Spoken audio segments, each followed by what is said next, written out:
Raceline. Brought to you by Kodak Gold Ultra 400 film for all your Kodak moments. By Aerofoil Wiper Blades, the leading edge in wiper technology. By your GM Goodwrench Service Plus dealer, where you get the finest quality work at competitive prices. By AC Dayco Parts, the difference is quality. By Castrol GTX Motor Oil, engineered for today's harder working engines. By Split Fire Spark Plugs, they only cost more until you use them. And by your Parts Pro retailer. Call 1-800-567-4994 for the Parts Pro dealer nearest you. Gorgeous day here at Peterborough Speedway. A little bit humid, there you see there, warm, overcast, and the threat of rain in the area. And those were engines revving at 13,000 RPM you just heard a few moments ago, and not mosquitoes. Although very similar sounds. There are a few around this area here. Track length, a third of a mile, and Ron, they have moved the walls back about 9 feet around here, so it's a true third in the middle groove. This track has 2 great grooves in it. It's a very, very quick speedway, and I think we're going to see some outstanding times in practice today. The best time we had was a 13:09 at 90.8 miles an hour. Here's the lineup for heat number 1. There's Mike Galite out of Delaware, car number 42 in the front row. The Rookie of the Year in 1993, Dan May and Randy May, cousins side by side in one of the other rows there. Keith Dempster way back in row number 5. He'll be tough. And there's Rob Neely of CASCAR fame. Only the top 5 drivers advance automatically to the A main. Well, we got one of the junior flagmen down below waving them green, and this is the one we were looking for, the real one. And away they go for heat number 1 here. The Dayco Challenge for the Castrol Can-Am Midgets on Raceline from Peterborough Speedway. The grandstand is full. It's going to be a dandy show. Mike Galata jumps out to an early lead in car number 42. Speaking of starters, Eric, this is the first time ever for Terry Watts of Hamilton with the flags up in the starters booth. He's replacing A.J. Hessler for the weekend. Terry Watts up there with the flags, and A.J. Hessler flagged our indoor show on Raceline. There's a look at Rob Neely driving for Joe Haluka. We're going to get to the Haluka story a little bit later here on the show.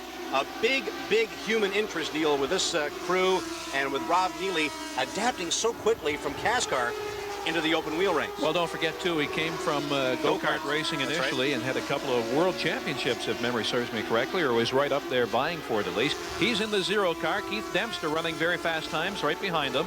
They're in the low 13-second range right now. And again, I say these cars are averaging 90 miles an hour around the speedway. Dempster's got that car handling just about perfect like he did last summer here at Peterborough on Raceline. He can pass you high, pass you low. He guns for his 3rd consecutive and 4th career outdoor title in 1994. And simply, Ron, he's going to be hard to stop from doing that. Battle for the lead off of turn 4 and down to the stripe. Looks like Dempster may have a wee bit of an advantage here on the outside groove. And there he goes into the lead.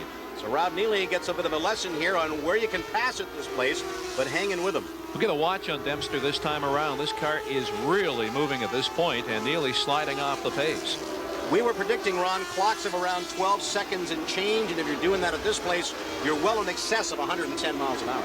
Already here he comes. Oh, Rob Neely breaks off the corner, and Dempster stops the clock with a 12.57 at 94.4 miles an hour. That is cooking around here. Too bad for Rob Neely, the engine losing power or something, but he's pulled it off the racing surface, and Keith Dempster takes over, and he's turning those 12-second laps that we predicted off the front, Ron.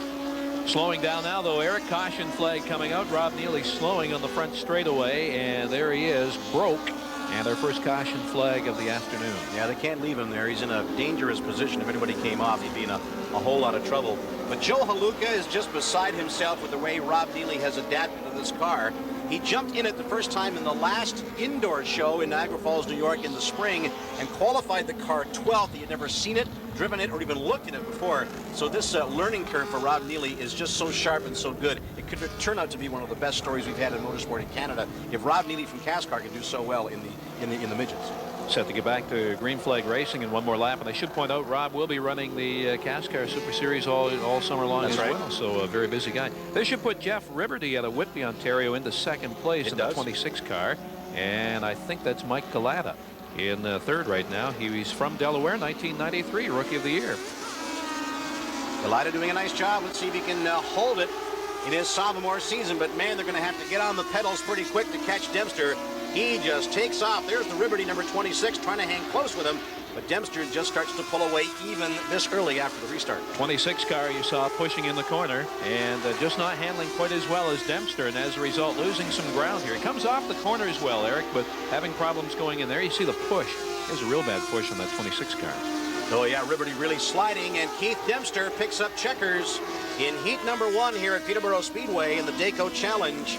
For the Castrol Can-Am Midgets, he is going to be, as we said, tough to stop. Riberty, Galida, Dan May, and Jim Johnstone Jr., your top 5. All advance automatically to the A main. The B main, of course, will feature Randy May, Jared Turnbull, David Bannock, and Rob Neely, who did not advance.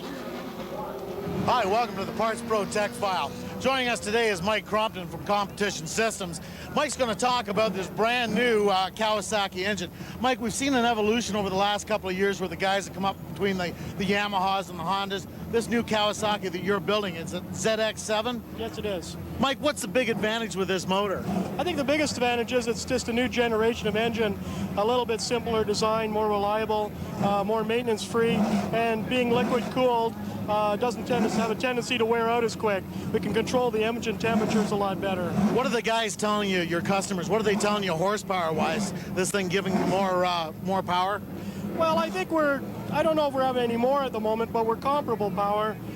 We've been winning features with the race. We started out with Steve Kosa last year. I did a motor for him and he won a feature, and he won again last weekend with it. And we're getting Jody here up to speed.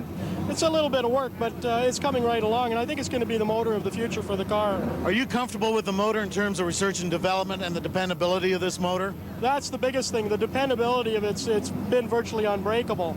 We run them a half a season and then check the valves, and that was the idea of the club, is to get something that's fairly maintenance-free, that guys that can work on themselves and not get too far into it.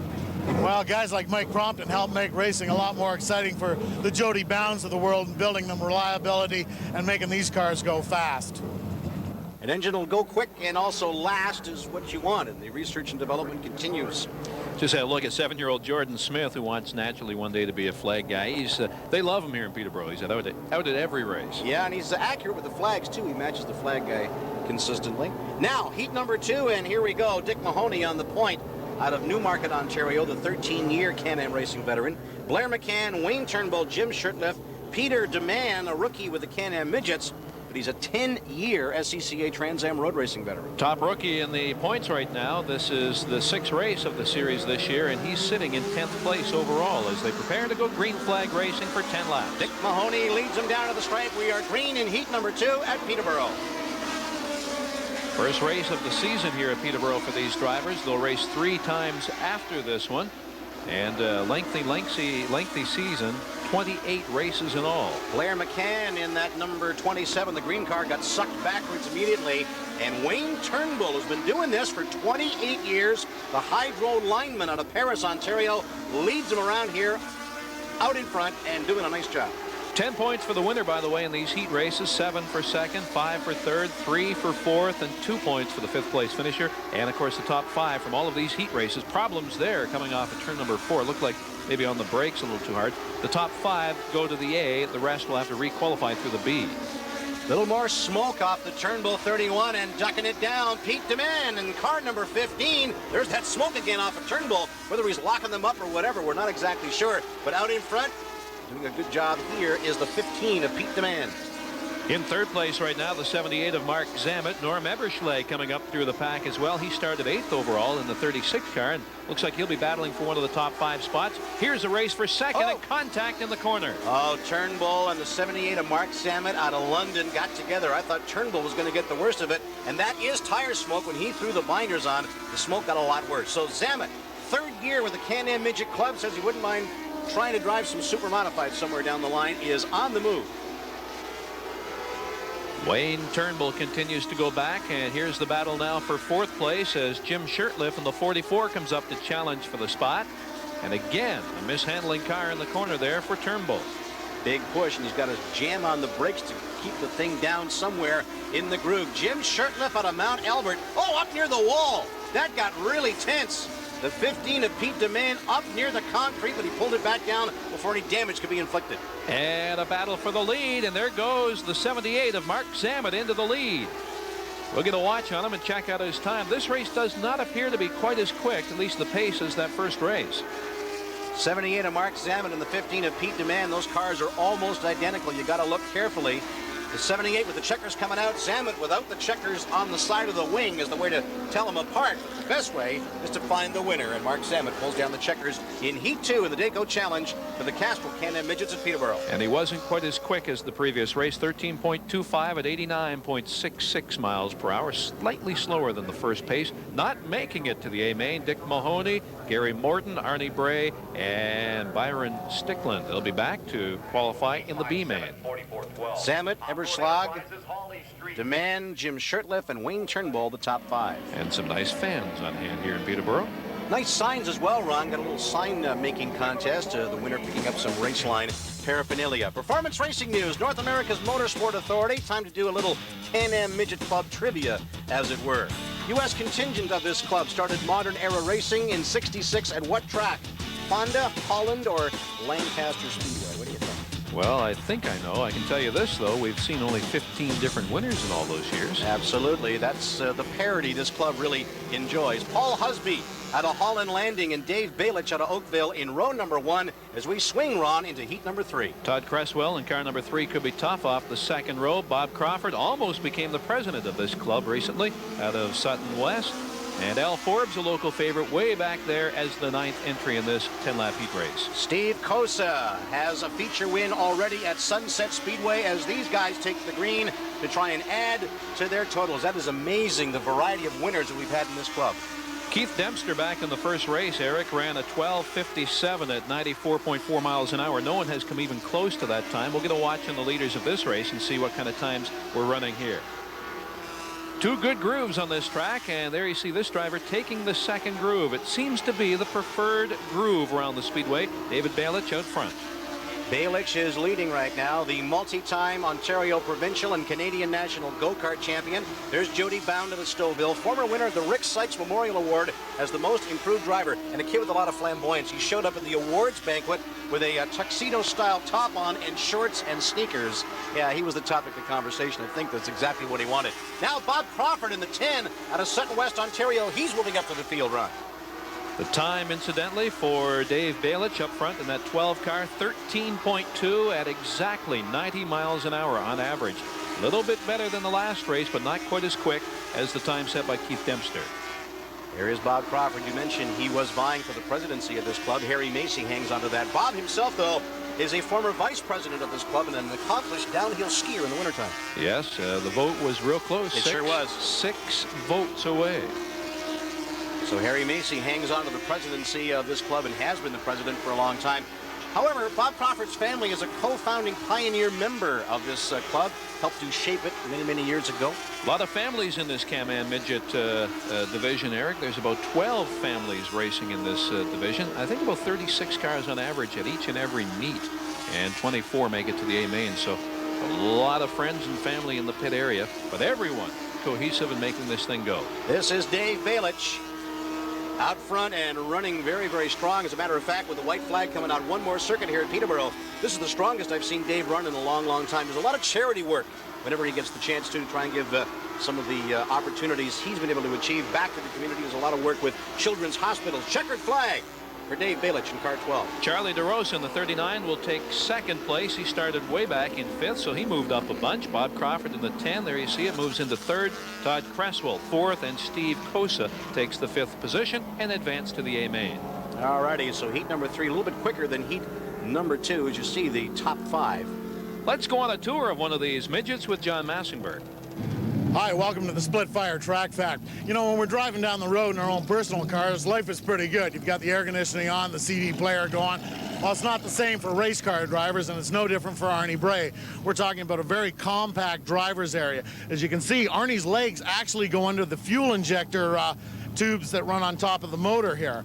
And on top of that, he's got a lot of controls that he's got to contend with, starting with the fuel flow regulator valve. This actually controls the stop and the start of the fuel up to the engine. He's got a tachometer to deal with, and you can see that that's off on the left. As he's turning left going through the corners, he's got an option to look at it and not be overly distracted. There's a oil pressure gauge, and of course the oil pressure death light. In other words, if this light comes on, you know that you've got no oil pressure. Another thing Arnie has to deal with is the jetpack, or what racers commonly call dial-a-prayer. He can actually turn this and change the jetting and the amount of fuel that goes back to the fuel tank and dial in more horsepower. Now, as far as this red button, I haven't got the foggiest idea what this thing's for, but maybe it's a secret weapon that Arnie Bray is going to use tonight. Well, let's just hope it's not a knob to change the channel. Let's put it that way. Some big shooters in this one. Andy Macareth heads the field. He'll start well back. But here's a look at row 1.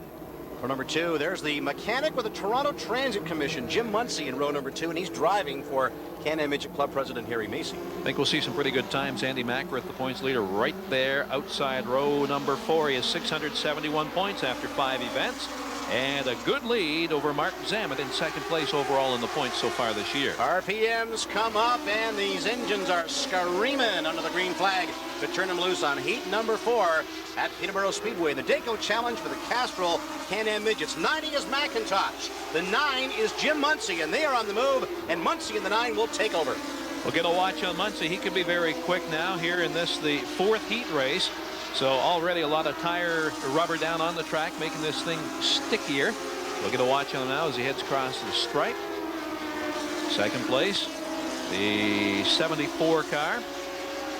And they're really starting to spread out here, Eric, on this short 1/3 mile. Here he is down to the stripe, and a 12:99 at 91.6 miles an hour. That's the second fastest time we've had so far. It's a quick little automobile. Pat Abold of Super Modified fame drove this thing indoors.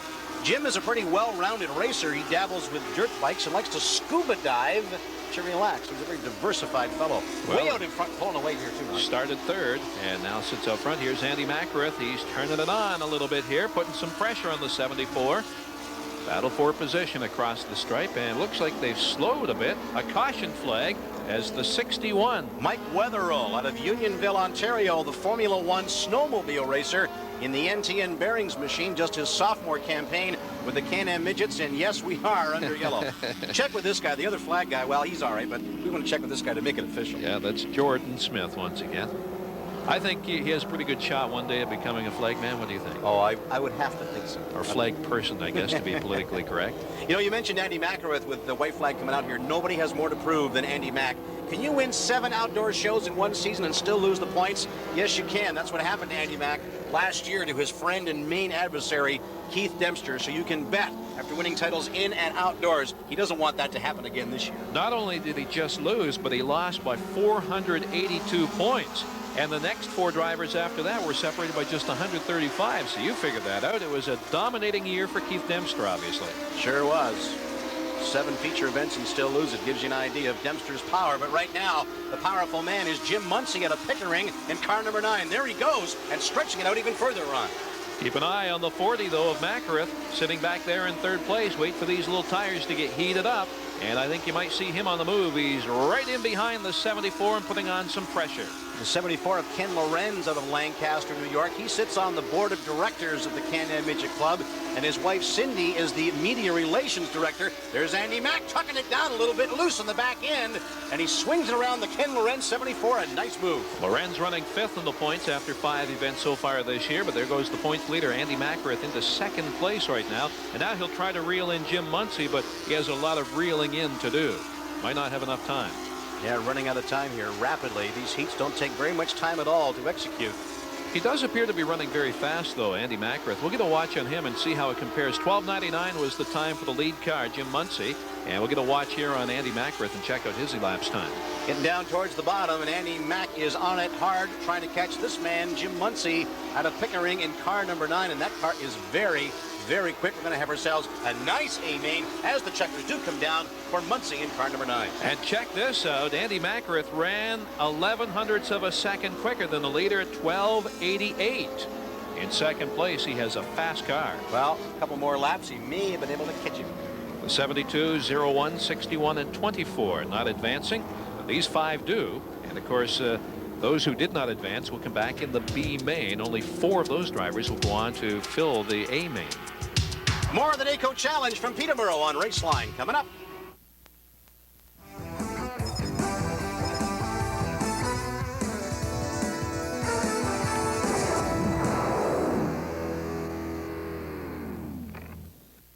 Winning is about talent, skill, and just playing hard. But winning is also about imagination and discovery. An innovative design can make the difference between victory and defeat. Great athletes reinvent the way a game is played. Great sport innovation is brought to you by 3M, makers of over 60,000 products that make your life easier, safer, and better. One great problem faced the American organizers of the '94 World Cup of Soccer. How do you create a natural grass surface in a dome stadium? With great imagination, American scientists transported 28,000 meters of grass cells to the Silver Dome in Pontiac, Michigan, an innovation that made possible the first indoor soccer game in World Cup history.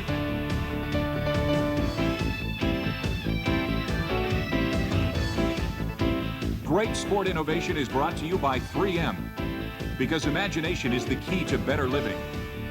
3M, makers of over 60,000 products that make your life easier, safer, and better.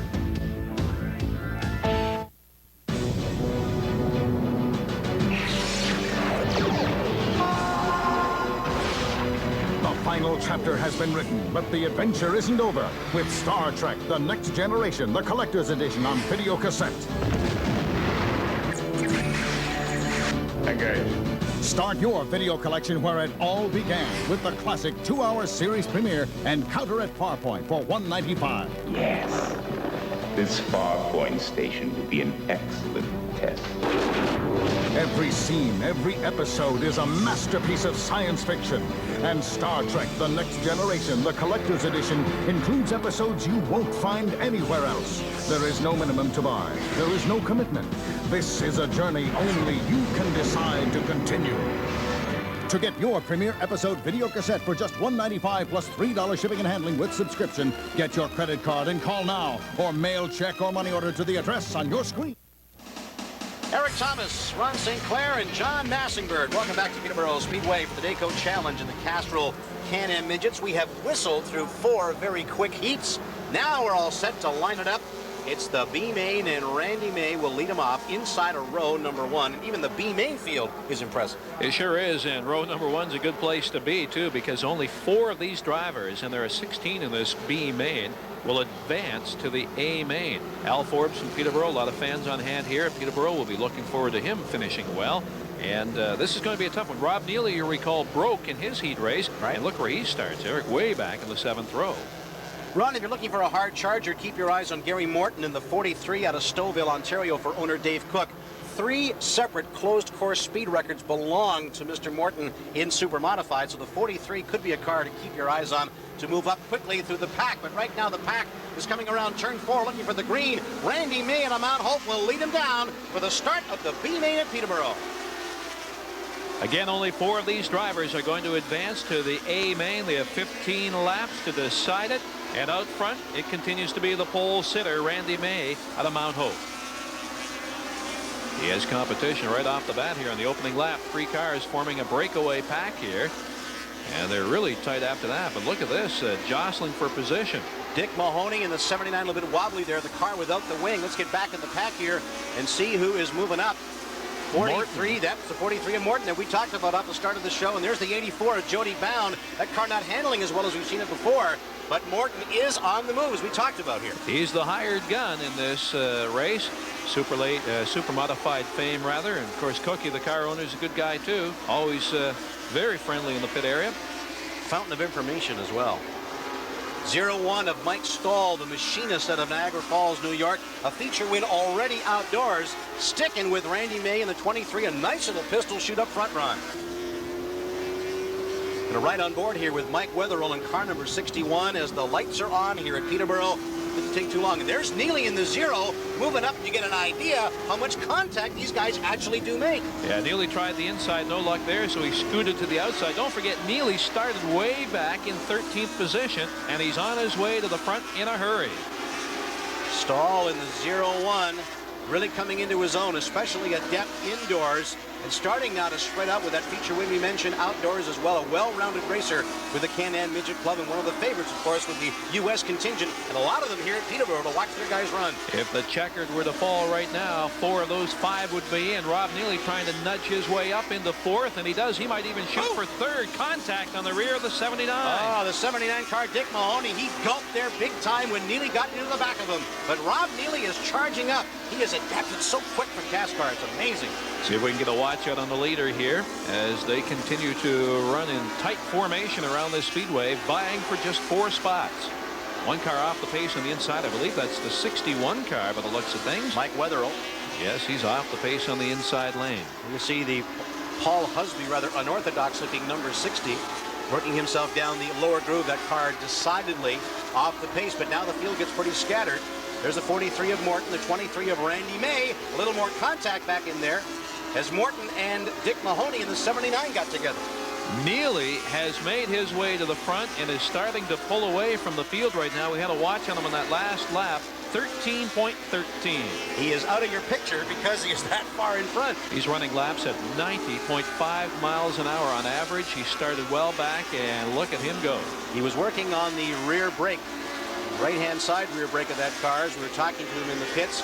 It looks like nothing is wrong with that car now. Whatever ailed it before has been cured, because there you see him, Rob Neely out of Mississauga, a go-kart champion, really gets that car twisting, that left front wheel right up in the air, tricycling this car. I was going to say, Eric, it almost came to a stop on that last turn 2 area there. That wheel barely touching the asphalt. Now, they had some mechanical problems, you'll recall, in their heat race, but boy, they sure have fixed things up, and that car is dialed in. You sometimes will wonder why you want to steer with that just one wheel, but that really shows you that the car has got a lot of bite and a lot of torque, and some drivers like Rob like to twist it around. He started in go-karts, very, very proficient, as we mentioned, and still just barely into his 20s. He's taken that tributary with full-bodied stock cars, Ron, but the way that he's worked here with a checkered flag and a win in the B main, no doubt about it, Rob Neely is really starting to arrive in the Can-Am Midgets. Well, they'll start 21st in the A main, but that's a good spot. The car is fairly quick. I can remember his first ever victory as a professional racer, and that was at Delaware Speedway, the Motion 200 in the CASCAR division, and 4 or 5 years ago, and here he is picking up a B checkered flag in a different division. He's come a long way. See Mike Stahl there in the 0-1.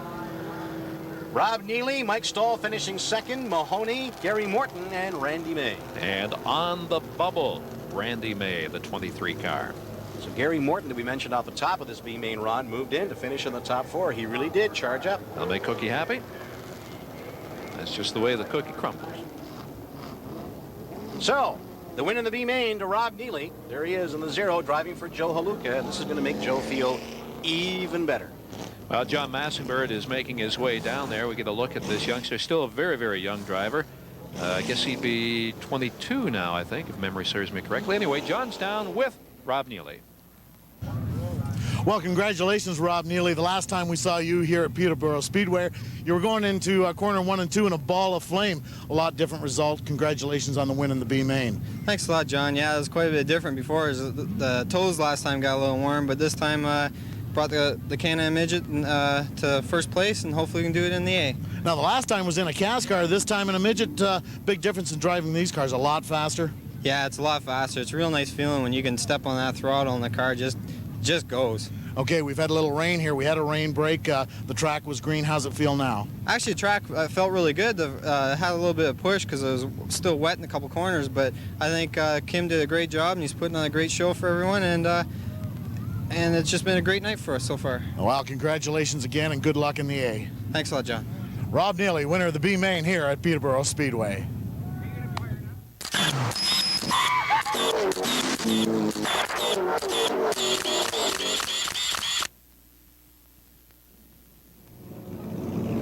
You know, oftentimes, motorsport is a very misunderstood sport. To the layman, all they see is the action, the danger, certainly, the noise. Maybe it's just about winning and losing and maybe risking your life.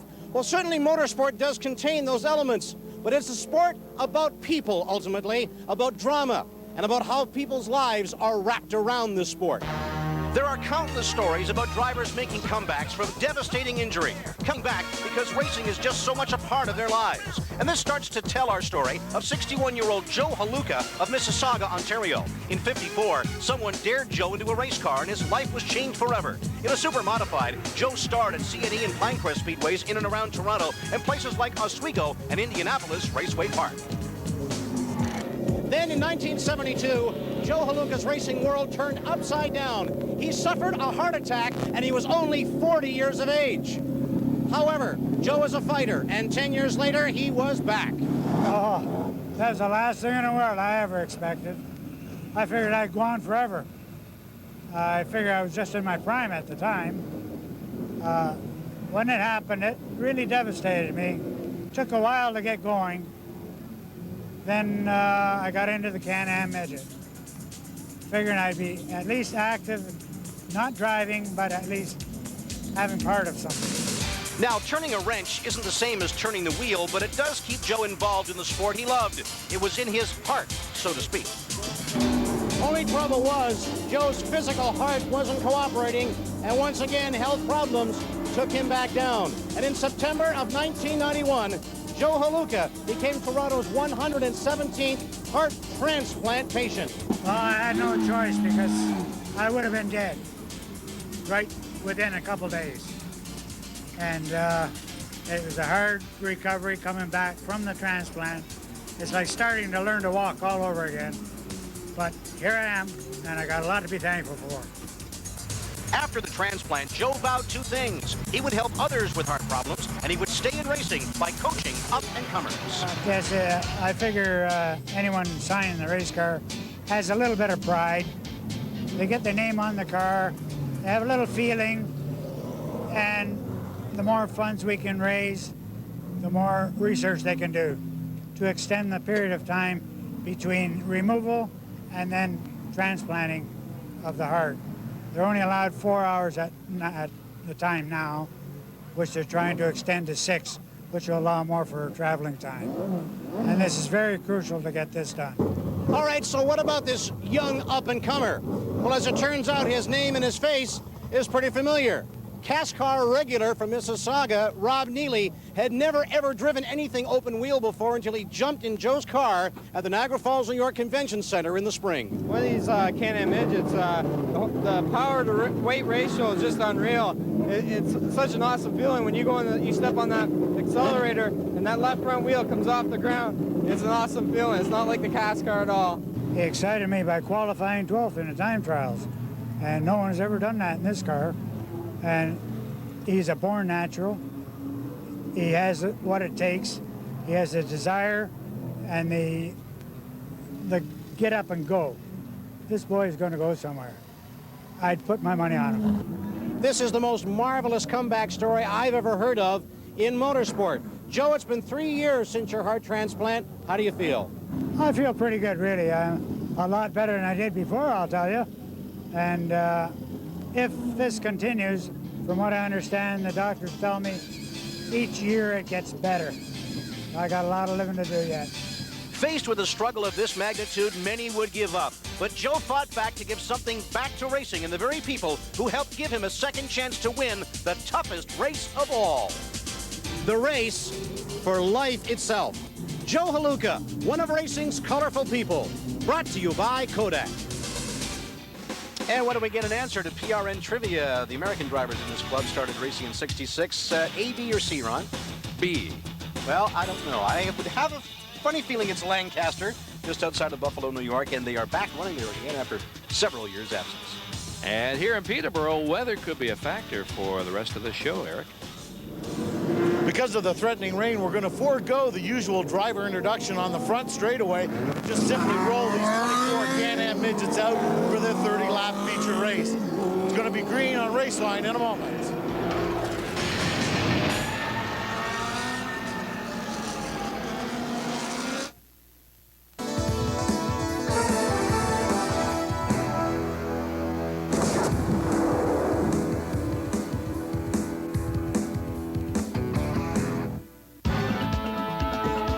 Winning depends on how far you dare to go.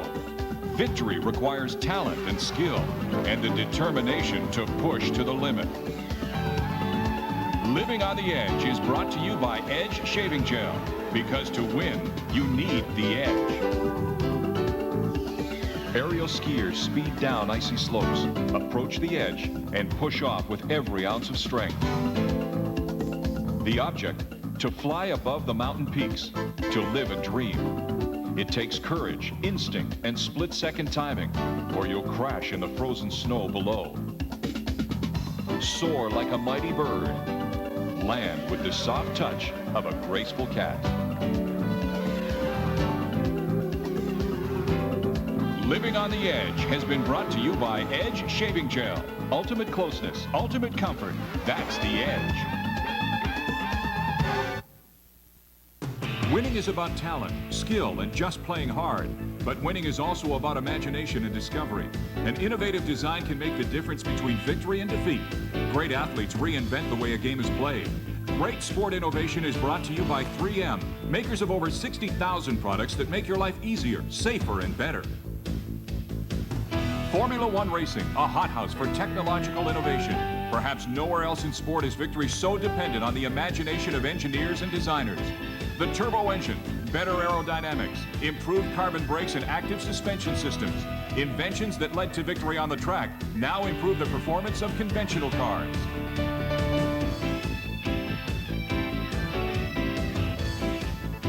Great sport innovation is brought to you by 3M, because imagination is the key to better living. 3M, makers of over 60,000 products that make your life easier, safer, and better. Eric Thomas, Ron St. Clair, and John Massingbird. The lights are on at Peterborough for the Dayco Challenge for the Castrol Can-Am Midgets. And Ron, this is the big show, the A-Main, 24 automobiles, 30 laps, and Mike Galida, the 93 Rookie of the Year, will lead them away. Dave Balich out of Etobicoke or Mississauga, close enough to say that, will share that front row. Dave McIntosh, he could be tough on the inside of row number 2 in the number 90 car. These cars will be fast. Dan May, car number 7. He could have some luck here in this one as well. 25 laps. They'll be getting around here in a hurry. Wayne Turnbull's been doing this for 28 years. The 89 indoor and outdoor champion. Some handling problems. Keep your eyes on Jim Muncie as well out of Pickering, Ontario. He showed some pretty quick times in the preliminaries. He certainly did.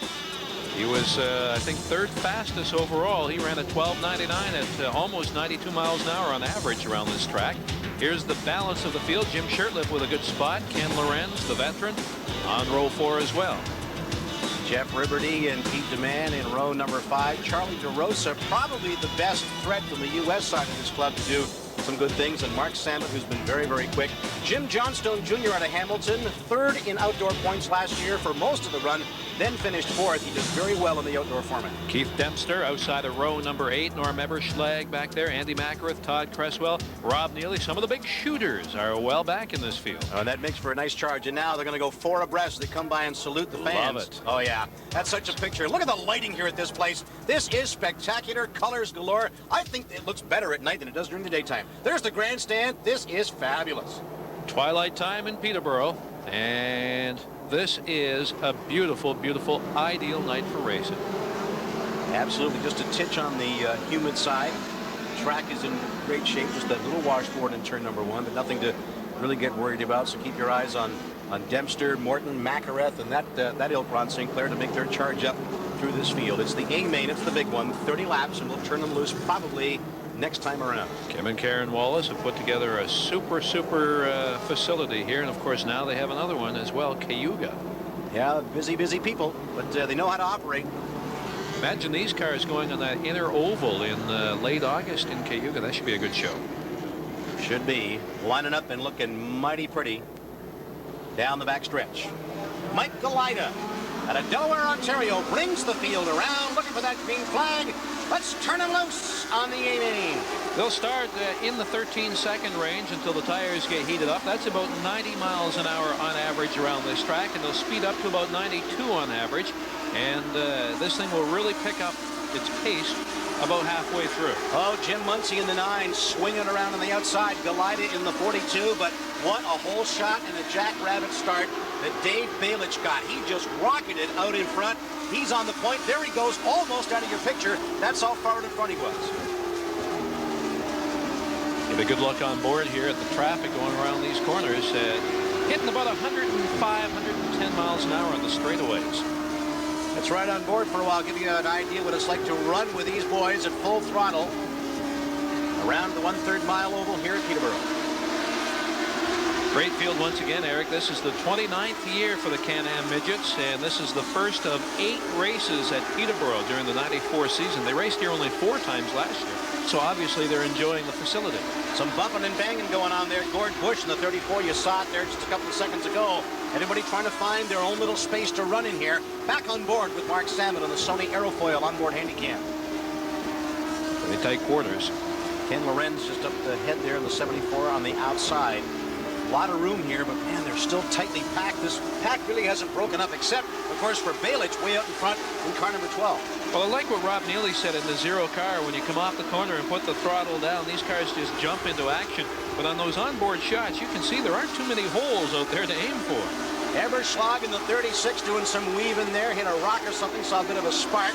You see it again. Maybe the car is bottoming out. We don't know. It's still Mike Galida out of Delaware, purple car number 42. There's the 90 of Dave McIntosh. Hanging in there. And just to bring you up to date once again, Andy Mackworth leads the points, has a pretty good bulge over Mike Zammit. Keith Dempster running 3rd. Steve Cosa is 4th, and Ken Lorenz is 5th overall. And we just mentioned Keith Dempster, and I was wondering when we were going to see the yellow number 5, and no sooner had I thought that, and he just sort of slithered into your picture, and now the number 5 has arrived to charge himself towards the front. That car is sticking so very well, Ron. Keith had some real bad luck here in Peterborough last year. Wrecked one car and then over the wall. Yeah, over the wall. Came back the following day with his backup car and had problems in the exact same spot he wrecked his earlier car. There's the other Charger we're talking about, Andy Mackworth in car 40 out of Etobicoke. We knew it wouldn't take long for him to make his move towards the front. To the back end of Wayne Turnbull getting blocked there, and Turnbull's car, Ron, still mishandling, still pushing very badly and smoking on the tires when he hits those brakes. Get a good look at Andy Mackworth. Man, oh man, Mackworth almost got chopped there by Turnbull. 40 car continues to move up through the field. We'll also keep our eye on Jim Muncie, Bob Crawford, Mike Stoll, and Steve Cosa, earlier winners this year in other events in the Can-Am Midget Series. Now, Mackworth can taste that position so bad, but he's having a lot of trouble getting by the Turnbull number 31. Wayne is closing those holes, and that one was dangerous a couple of circuits ago when he almost made some contact. Tries again, looks down the inside, just can't make that pass. Turnbull is holding his line. Lead car 13.23 at just under 90 miles an hour, and it looks like Mackworth may have been off the pace on that last lap. He slowed just a wee bit. Balich is your leader in car number 12. This is the fight back in the pack. I think Andy Mackworth may have some problems here, Eric. He was in contact with another car earlier, and it may have affected his handling just a wee bit here. He doesn't appear to be on the attack as vigorously as he was a few moments ago. There's a 39 of Charlie DeRosa out of West Seneca, New York, the truck driver by trade. There's the 10 of Bob Crawford out of Sutton, West Ontario. Couple of cars falling off the pace here, and it kind of looks like the leader, Dave Balich, out of Oakville, is off the pace as well. What a tough break for Dave Balich. So fast, so quick right off the bat, and ran and hid out of your picture for most of this last little sequence, slowing it off the pace, and look who inherits the lead. Normally he has to churn his guts out to get out in front with a very quick car. However, he just inherits the lead right now, and look at the way he is moving. This car, Ron, getting stronger as the race goes on. Well, we'll put a watch on Keith Dempster right now. The fastest time for Balich, by the way, while he was in the lead, 13:02, and Dempster looks to be a wee bit quicker than that. Mark Salmon, you're back on board riding with the number 78 out of London, Ontario.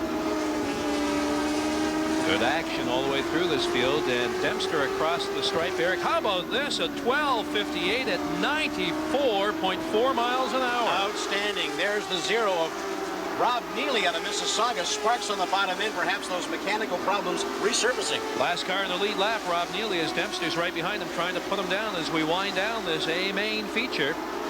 Keith Dempster out of Alton, Ontario. We've said it before, but it is the main story here tonight. looking for his third consecutive and fourth career outdoor crown, on the move to the checkered flag in the A-Main here tonight at Peterborough. Trying for his third straight championship. The record in the Can-Am midget rank, though, is 6 from 1969 to 74. One more time around. Bruce Belitsky from Waterloo is the record holder, but Dempster's cutting into it in the big time. Big way. You know, right now, Belitsky never cut laps the way Dempster is right now. On the move, and the checkered flags will fall, and Alton, Ontario's Keith Dempster in the yellow number 5 has done it again. Super run, and the fastest time of the day and or night in this event at 12:58. And it looks like Jim Muncie of Pickering was credited with at least one lap in the lead. He ran a 13:08 while in the lead. And of course, our early race leader was the 12 of Dave Balich. Waving to the crowd, Keith Dempster tallies another, and the red flag. We've got a problem here in turn number 1. Eric, I'm not even sure who this is. You can't see a number, and look at that. The whole top of the car has been sheared off. What in the world happened? A red machine? We're not sure. Is this Bob Crawford in the 10? There's 10 yeah, right exactly. there. Bob Crawford in the 10. We were talking about him earlier, former vice president of this club. Been driving these cars for 18 years. Look how quick the ambulance crew. Oh, my goodness. Right there on the scene. Bob Crawford, you can see the roll cage. Well, That's not not him there. No, that's another driver. I thought maybe the helmeted driver here was Crawford, but you can obviously see them in the car here. So the crew continues to work. The fire is out. You can see the roll cage has been broken away partially from the balance of the car here, and that's not a good sign. No, we got it on the tail end, Ron. We're not exactly sure what happened and how that car came into collision, but we'll get a report from down below. Dempster wins it. Eberschlag second, Shirtliff third, Samet finishing 4th, and Charlie DeRosa, a very nice 5th. And the accident, and here's 6 through 10. The accident happened just as the checkered flag had fallen. Some cars obviously slowing down, and some still trying to run for position. Yeah, we're just assuming at this point that's what might have happened, but that was Bob Crawford in number 10. He finished 6th in the race, so he was probably still on the throttle. Ron, he's still in the car. Yes. They're trying to get the car apart to get him out of there. The St. John's ambulance crew and some of the other drivers trying to get him out. Look at the roll cage, Eric. You can see that has been knocked off the car. Oh, this is scary. A horrific crash, and Eric, I'm not so sure he's even conscious. I tend to agree with you. We're getting some reports from down below, trying to figure out what caused this crash. The field is under red. We have finished the A-Main here in Peterborough. Keith Dempster picking up the victory in the Dayco Challenge for the Castrol Can-Am Midgets. Going to come back and wrap up in Peterborough on Raceline in just a moment.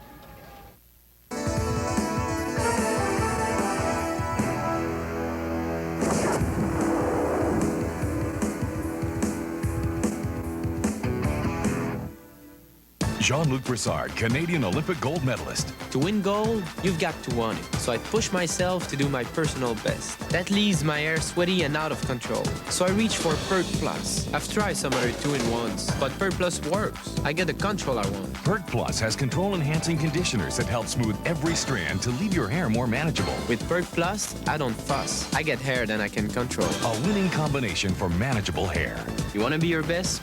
You gotta have control.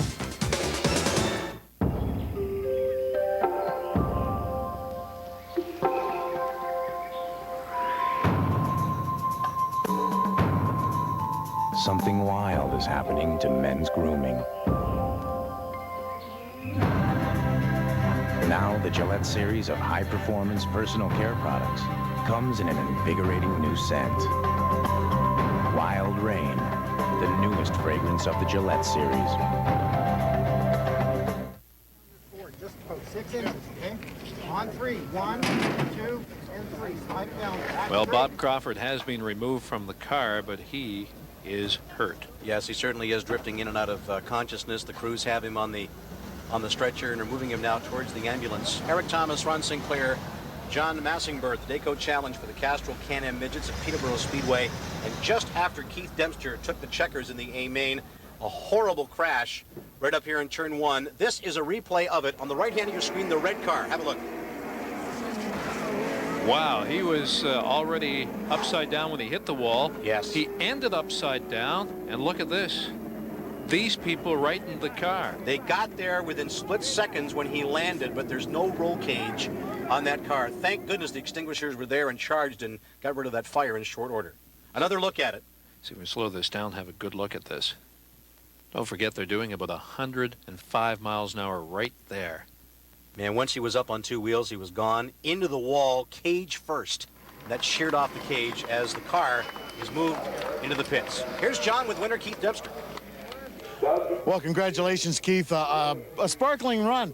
Baelish went out, set the pace, and set sail on the whole field, and you just worked your way up through traffic. Nice run, and congratulations on the win. Well, thank you very much. The car worked really, really good. Like Mike Crompton at Competition System just rebuilt the engine. It worked fantastic. I had engine problems last week. I had to count on some of my major sponsors last week for money to pay for it. Central Truck Body, J.D. Smith, NutraSweet Company, Qualified Transmission, and they came through for me, and that's what put me in the winner's circle today. Well, you've obviously paid off for them. Listen, when Baelish went off and ran as fast as he did, were you a little concerned that he got out on the pack like that? Actually, I didn't even see Baelish up there until I started gaining on him. I didn't know who was leading. I wasn't really paying attention to the leaderboard because I was running as hard as I could to try and catch him. So once I seen him, then I think Jimmy Muncie was out there too, and he must have broke something, and he slowed Baelish down, and then I got underneath Baelish. So, and after that, I just... And Baelish fell off as well. Yeah, he did, yeah. Well, congratulations, Keith. Another nice run, and you didn't end up in the pond this time, so that's bonus points as well. Yeah, well, at least we don't end up in the pond when the TV's here. That's good. So I just like to dedicate this race to two good friends of mine, Chris and Joe, who got married today, and I had to miss their wedding to be here. Congratulations, and I wish you the best of luck. Well, congratulations, Keith Dempster, on winning the Dayco Challenge here at Peterborough Speedway. Thank you very much for coming. Castrol GTX performer of the race, and is only going to get better from here on in for Rob Neely out of Mississauga, as this guy adapted to these cars are what from Castrol. Had problems earlier, got it straightened around, won a heat race, and looked good in the feature. Well, here's a guy that's no stranger to the podium finishes, Norm Eberschlag. Congratulations, Norm. A nice second place finish tonight. Flag to flag, is that unusual? We get quite a few flags here at Peterborough. It's a very fast, intense race here. Did you have any concern at all when Dave Baelish set sail on the field? He was really out there running and setting a hard pace. Well, I was focused on the cars. I was immediately around, so I didn't even know where he was. But if I'd have come up on him, then that would have been a different. And that's what Dempster said as well. I guess you can't see that far down the straightaway, and you're really just worried about the guys that are just right close to you. Things are happening so quick around you, and you're lapping cars. You've got to focus right where you're at. You can't look up the track too far. Well, nice ride, Norman. Speedway Tires and Mags car. Congratulations on the second place of the Dayco Challenge. Thank you very much. Norm Eberschlag. Well, Ron St. Clair, we predicted it off the front of the show. Keith Dempster may be the quickest here today. He gets the win, but a rather upsetting conclusion to the first round of the Dayco Challenge for the Castrol Can-Am Midgets. A very serious accident with Bob Crawford. You just come back from the ambulance attendants. What update do you have for us? Well, he has movement from the hips down. There's no problem there. He's complaining of some breathing problems. Obviously, he's going to have a stiff neck, maybe an arm problem as well, but he's all right. They're going to take him to the hospital for further observation. But I'll tell you, the leader tonight was fast, 94 miles an hour on average around this Speedway. Came from well back in the field to win this one and dominates here again. So that's going to do it for round one of the Dayco Challenge for the Castrol Can-Am Midgets from Peterborough Speedway. On behalf of Ron St. Clair and John Massingbird, I'm Eric Thomas, and we'll talk to you next time on Raceline. All in-car and wall cameras supplied by Sony Canada.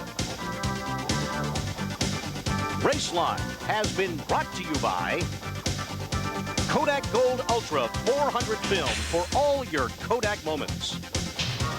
By Aerofoil Wiper Blades, the leading edge in wiper technology. By your GM Goodwrench Service Plus dealer, where you get the finest quality work at competitive prices. By AC Delco Parts, the difference is quality. By Castrol GTX Motor Oil, engineered for today's harder working engines. By Split Fire Spark Plugs. They only cost more until you use them. And by your Parts Pro retailer. Call 1-800-567-4994 for the Parts Pro dealer nearest you.